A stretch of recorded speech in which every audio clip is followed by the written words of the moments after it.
pembelajaran, ada baiknya kita berdoa terlebih dahulu. Ketua kelas pimpin doa. Siap, gerak. Berdoa mulai.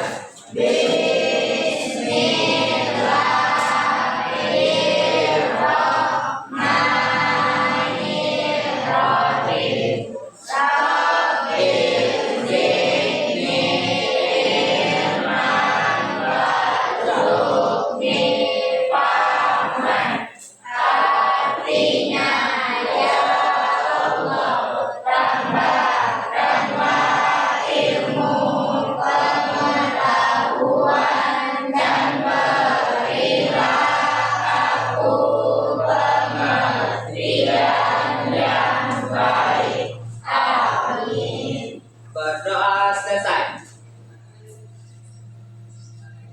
Ucapkan salam.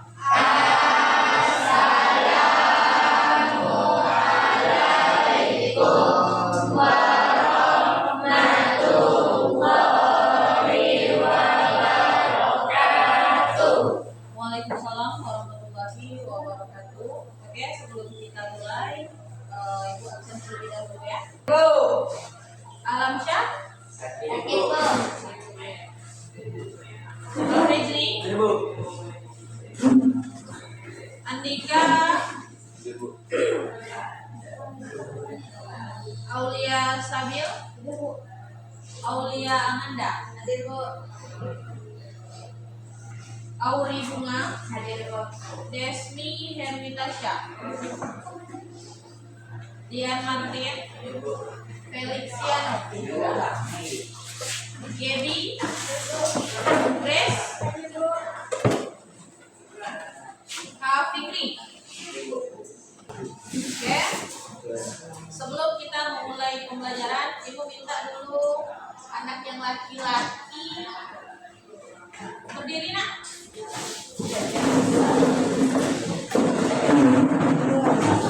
Kalau yang perempuan rata-rata sudah terlihat rapi. Yang laki-laki gimana? Ada baju yang keluar? Nah, yang baju keluar, masukkan dulu baju. Masukkan terus bagus, masukkan rapi-rapi, baru bisa kita mulai pembelajaran. Ya, kalau sudah rapi duduk.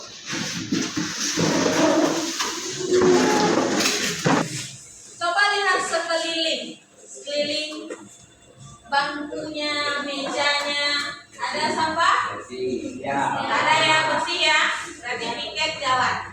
Ibu akan menyampaikan tujuan pembelajaran kita hari ini. Nah, yang pertama, tujuan pembelajaran kita, peserta didik diharapkan mampu menganalisis struktur teks anekdot. Yang kedua, peserta didik diharapkan mampu membuat sebuah contoh teks anekdot. Paham dua tujuan pembelajarannya? Yang pertama tadi apa?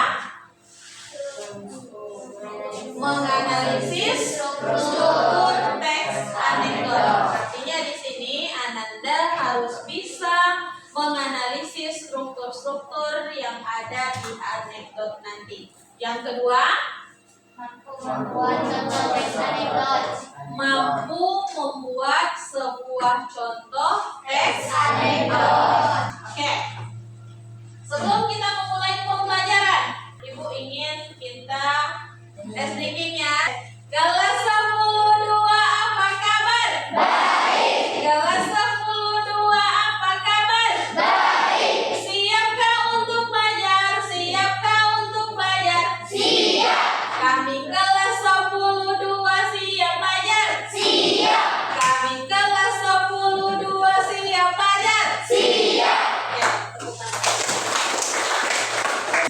Hari ini kita masuk ke materi, yaitu teks anekdot. Sebelum kita mulai pembahasan, siapa yang tahu apa itu anekdotnya ya, bukan teks anekdot. Anekdot apa? Coba Kanaya. Lucu, menarik, mengkritik, menggelitik, apa lagi?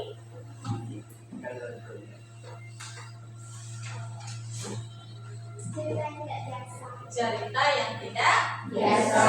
Itu anekdot.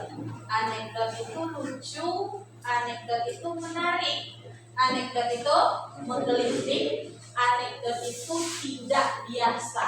Dia berbeda dengan teks yang lainnya.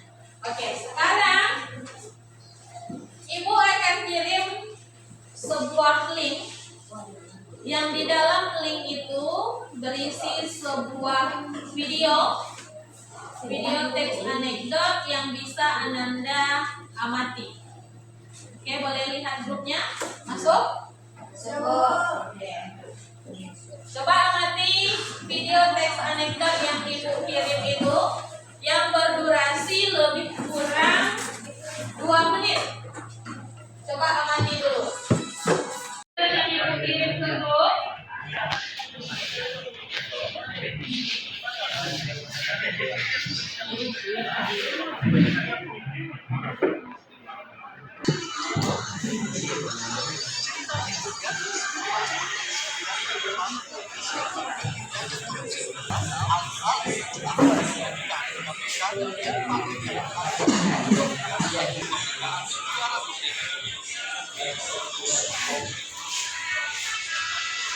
Sudah? Sudah. Berdasarkan video anekdot yang Ibu kirim, kira-kira di antara Ananda semua pernah membuat teks anekdot atau mengalami kritik anekdot ini? Entah dia yang dikritik dengan cara memakai teks anekdot atau dia yang mengkritik orang lain melalui teks anekdot. Ada yang pernah? Oke, pernah? Coba. Ya, contohnya. Ada orang siswa sedang mengamati gurunya yang sedang mengajar, namun posisi mengajarnya selalu duduk. Oke. Teks anekdotnya, dia tidak mau berdiri saat mengajar karena takut kursinya direbut orang lain. Seorang siswa mengamati gurunya sedang mengajar. Sementara posisi gurunya saat mengajar itu selalu duduk. Nah, kalau dari teks yang sepenggal ini, ada nggak sindirannya? Udah muncul atau belum? Sudah. Munculnya dari mana? Mengajarnya selalu duduk. Dari posisi mengajar yang selalu duduk. Dia tidak mau kursinya direbut oleh orang lain. Sindirannya ke siapa? Anggota DPR. Kenapa sindiran itu ke anggota DPR? Karena dia nggak mau. Karena korupsi. Katanya diambil orang. Apa Jupi? Karena jabatan dia mau. Baju termahal itu baju apa? Dador, Bu. Baju apa? PK. Baju tahanan KPK. Logis nggak itu bajunya termahal? Tidak. Mau kita semua pakai baju KPK? Ya. Tapi kenapa dia disebut sebagai baju termahal? Karena harus korupsi dulu. Karena harus korupsi. dulu. Orang yang tidak korupsi tidak bisa memakai baju KPK. Orang yang korupsi 50.000, 10.000, 100.000 belum bisa memakai baju KPK. Minimal korupsi harus berapa? Kaksa? Harus Bisa. Bisa. Kenapa bisa? Karena karena mengambil bukan milik kita. Karena mengambil yang bukan Miliknya. Jadi keterkaitan antara judul baju termahal tadi dengan konteks yang ada, sindiran yang dilakukan, itu kita harus korupsi dulu baru bisa pakai baju. Kalau tidak korupsi, tidak bisa pakai baju. Sementara baju kita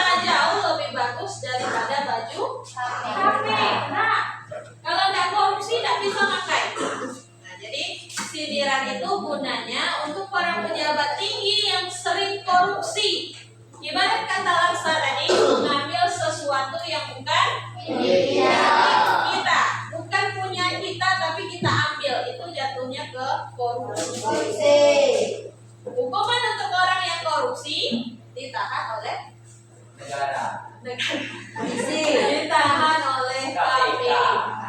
Oke, paham ya? Untuk teks anekdot itu berarti gunanya untuk apa? Memberikan kritik yang halus, secara halus, secara tidak langsung. Tujuannya apa? Agar apa? Agar tidak menyakiti hati orang yang kita kritik. Kalau kita sampaikan langsung, kita mengkritik orang lain. Misalnya anggota DPR, langsung kita sebutkan kepada dia, Bapak koruptor, Bapak orang yang gak punya hati, dasar korupsi. Dia sakit hati tidak? Sakit. Walaupun kenyataannya itu iya, tetapi ketika kita menyampaikan kritik dengan cara yang langsung, kita tidak mempertimbangkan perasaan dia akan merasa sakit hati. Tapi kalau kita kritik dia melalui teks anekdot seperti tayangan yang di video tadi, dia malah langsung tersindir, tapi dia tidak sakit hati karena bahasa yang digunakan di video tadi itu kasar tak? Tidak. Dia hanya mengibaratkan. Bahkan tokohnya di situ tidak disebut, entah dia anggota DPR, entah dia para pejabat tinggi, itu tidak disebut. Hanya dilambangkan dengan gambar-gambar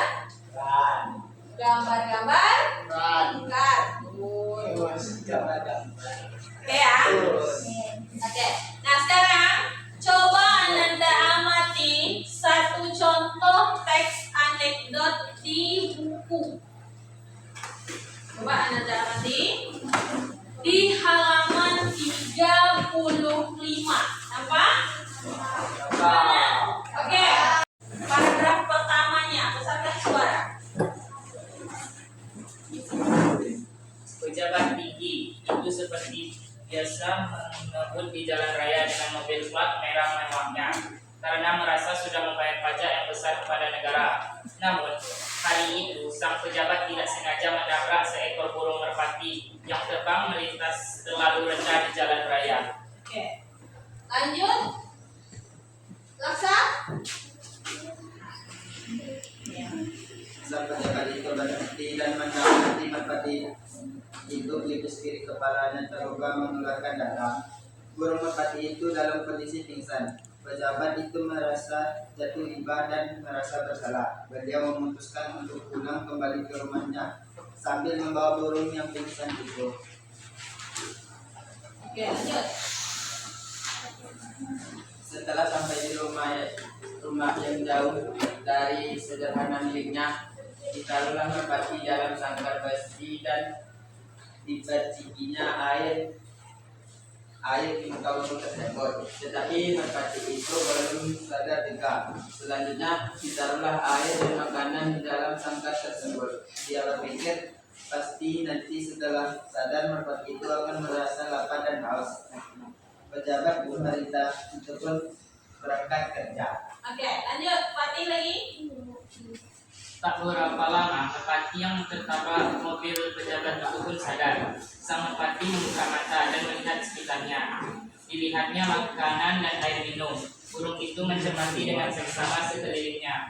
Merpati bergumam, ternyata aku ada di dalam jeruji besi. Merpati itu menangis dan mengatakan dalam batin, oh Tuhan, rupanya aku telah menabrak pengendara mobil tadi. Pasti dia telah meninggal sehingga aku sekarang dimasukkan ke penjara. Maafkanlah aku Tuhan, aku tidak sengaja menabrak.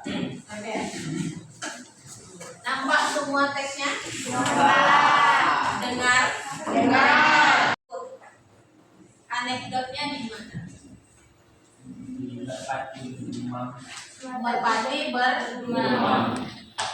Merpati bergumam dalam hati. Rupanya aku telah menabrak pengemudi mobil tadi. Seekor burung merpati dengan sebuah mobil. Jangankan mobil sungguhan, mobil mainan saja pun masih mengalahkan besar merpati ini. Ini pun mobil sungguhan. mobil sungguhan ditabrak oleh merpati. Pengemudi mobilnya langsung meninggal. Ceritanya tidak masuk akal, tetapi mengandung sebuah sindiran. Sindiran ini untuk siapa? Masih untuk pejabat tinggi. Sindirannya di bagian mana? Untuk pejabat, tapi di bagian mananya? Di bagian jeruji besi.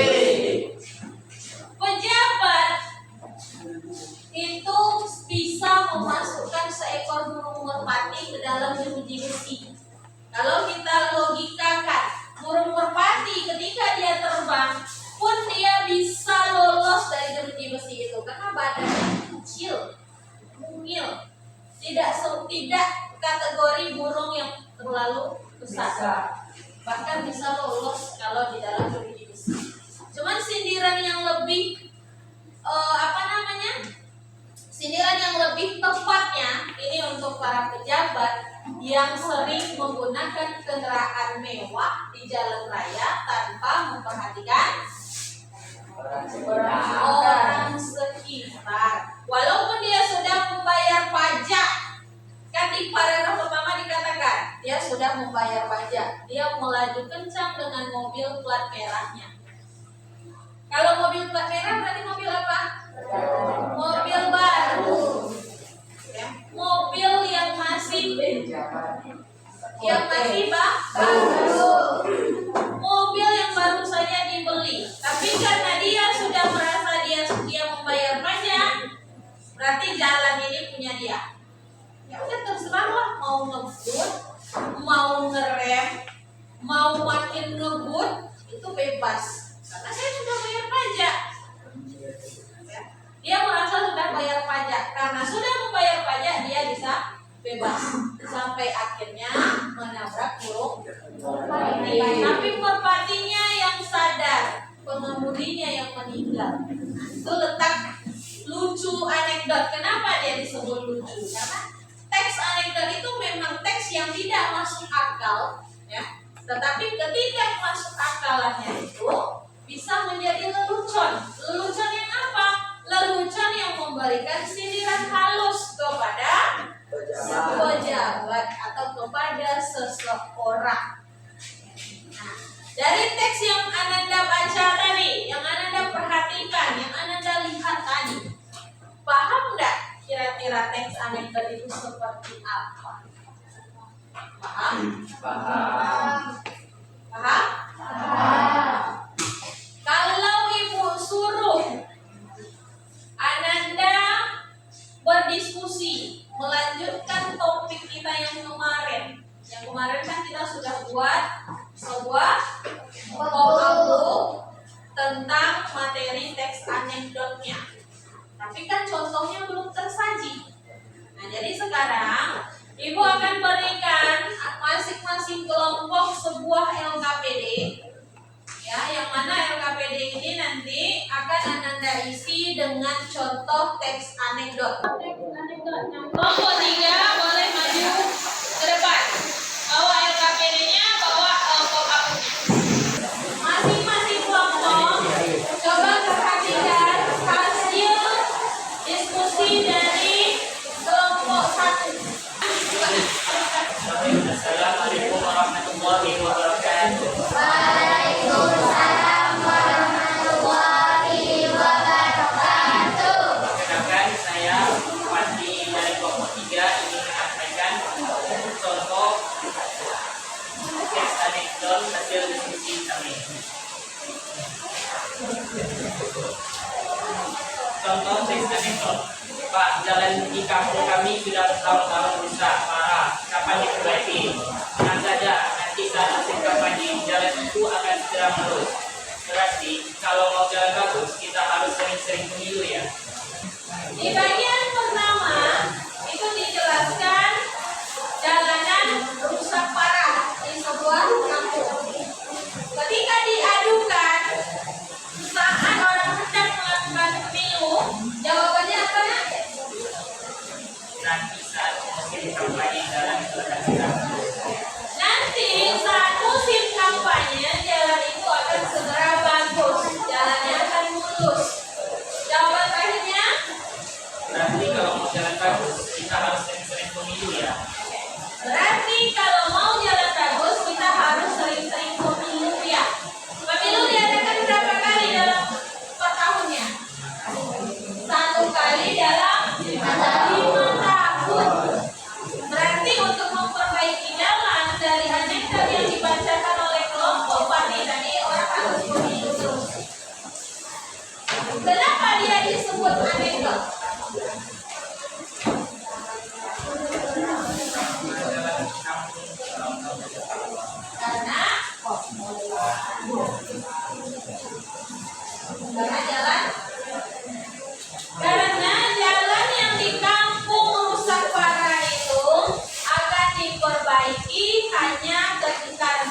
dipresentasikan oleh kelompok 3 tadi. Coba, siapa? Kelompok mana yang bisa memberikan saran atau yang memberikan tanggapan? Oke, Laksa. Kelompok 1. Oke, coba gimana? Teks anekdot yang disajikan bagus, kritik yang diberikan juga tersampaikan dengan baik. Oke. Teks anekdot yang disampaikan oleh kelompok 3 bagus. Kritik yang disampaikan juga bagus. Kritiknya untuk siapa? Untuk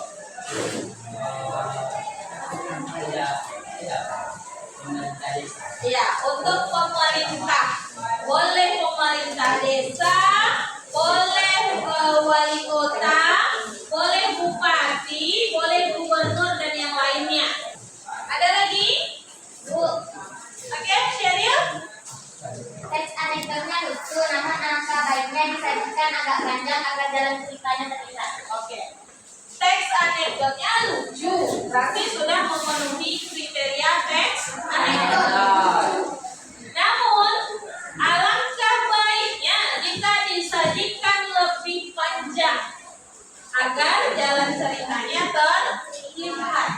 Nah, yang namanya teks anekdot mau kita sajikan panjang ataupun pendek, selagi kritiknya dapat itu sah-sah saja ya. Namun, ketika teks anekdot disajikan dengan cara yang lebih panjang, jalan ceritanya akan lebih terlihat, arahnya akan lebih terlihat kemana.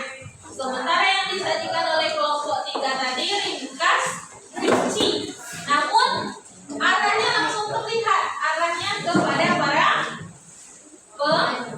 pemerintah atau pejabat setempat. Kelompok 3 boleh menutup hasil presentasinya, ditutup sama Aulia. Baiklah, itu konsultasi dari kelompok 3. Sekian, terima kasih. Assalamualaikum warahmatullahi wabarakatuh. Waalaikumsalam warahmatullahi wabarakatuh. Dari pembahasan materi kita hari ini, kira-kira apa yang sudah Ananda pelajari berdasarkan pemaparan materi hari ini? Coba, apa kira-kira? Oke, Vivi? Teks anekdot bisa membantu kita memberikan kritik kepada orang lain tanpa menyakiti perasaan orang tersebut. Sudah? Muncul pertanyaan baru dari jawaban Yupi tadi. Mengapa kira-kira ketika kita memberikan kritik kepada orang lain, yang namanya kritik itu kan sudah sering kita lakukan, Ya. tapi caranya berbeda.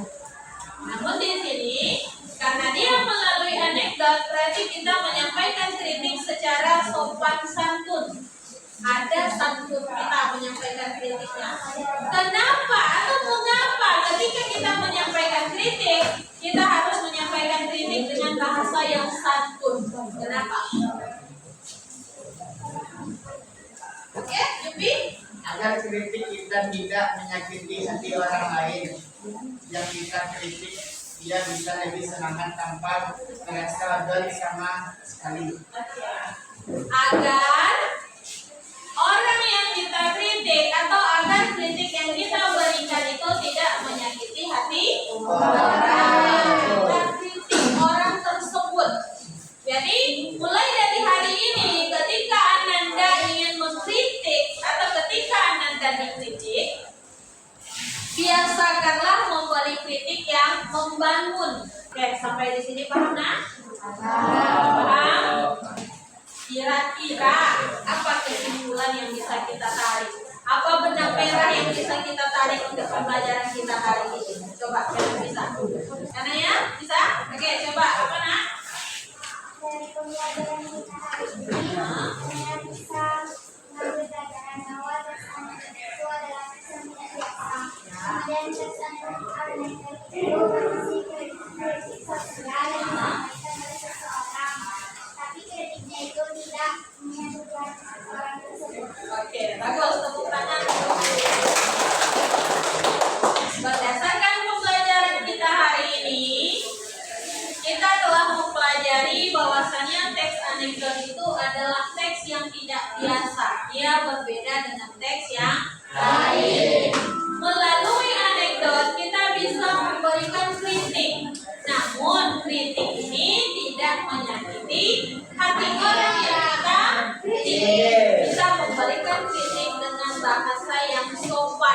dengan kesantunan yang baik sehingga kritik kita sampai, namun orang yang kita kritik tidak merasa tersinggung sama sekali.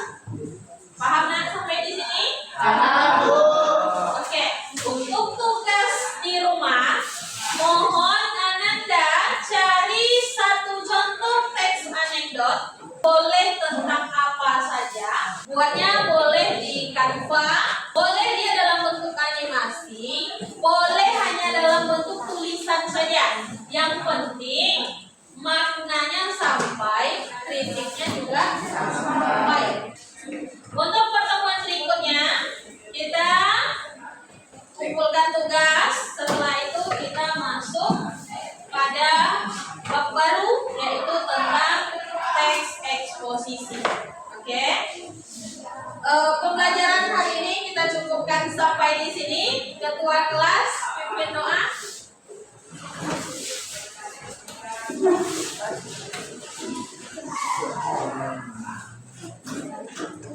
Siap, gerak. Pada mulai.